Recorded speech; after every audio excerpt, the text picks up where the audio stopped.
Video number 4, and it's about hubs on Land Rovers or Discoveries or Range Rovers. Things to see and things to notice and find out what's wrong. And the first thing I noticed when I took the flange off this piece is not only was it very tight on the splines to get out, I had to pry that off the shaft. 2 bolts had snapped. However, when I checked the depth of these holes in here, they were alright. So I don't know what's gone wrong there. I think the bolts had snapped and somebody put them back in again, I don't know.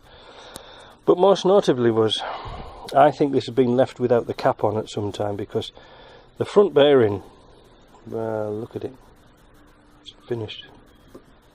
And also another, you like look at the lock nuts, they're all rusted out. I'll put those through the wire brush and clean them back up again. These are the locking tabs that go between these 2 nuts. You lock one over that way, and you lock another one over that way. Now, on this side here, here's a locking nut. You can see it hadn't been bent over, it'd only been bent over on one side, so that rendered it incapable of doing anything. And another little thing you've got to look at, and look at this. Let's put this one here, and let's put this one here. See the little key tab that locks onto the spline? I don't know where that's gone. That's here somewhere. Anyway, notice this one's missing, so it's got nothing to lock onto.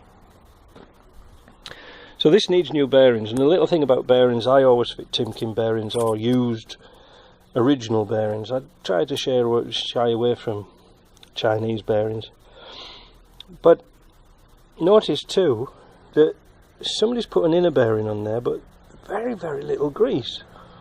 Now, some people pack these absolutely full tight with grease, thinking it's going to do them a world of good, but really around about 60% is good, because the grease gets hot, it can't cool down, and it actually can not boil, it depends on the grease, but it can break down. So the idea is just to fill it up around about 60%. Just leave some air space and that'll be fine. One other thing I was going to mention too, when I took this arm off, you can see I ground it all off. And the reason for that was, it wasn't actually to cut it, because it's very difficult to get in. This one's not too bad because there's a big distance here. I don't know if you see there, look, you see the big distance. But by grinding it away, it actually put heat into there and expanded it a little bit. And the thinner it got, the more heat it got into it. I wasn't trying to cut through it, I was trying to save the shaft. And like I say, with a bit of a bang, off it came. So that was that's nice, because you mustn't damage these. And my puller used to fit on these 2 lugs here. On the Disco, it's really difficult to get into. It's really difficult. This gap here is quite big, but on the Disco you could hardly get into it, so it makes it very difficult. And people, like I said before, put wedges in here and try and wedge it off, which ruins the steering box. So anyway, that's the thing about bearings. If you don't do it right, it's going to fail. That needs all completely stripping out, and I'm going to put a pair of bearings in there, and that's it. So I'll try and do another video later once it's all back together, but I just wanted to show you why bearings fail and why wheels can come off, because they don't put the lock washers on right, they don't tighten them up right. And like I said, when I assemble this, I'll do another short video of how to put it together properly, and you'll never have to touch it for years and years and years. Alright, apart from changing the brake discs. One other thing I've just remembered. I took the differential out of this car just to have a look at it. And look at this. It just looks like it's come out of the factory. This is a beauty. Now, the reason I took it out was because the front axle has got a dent in it.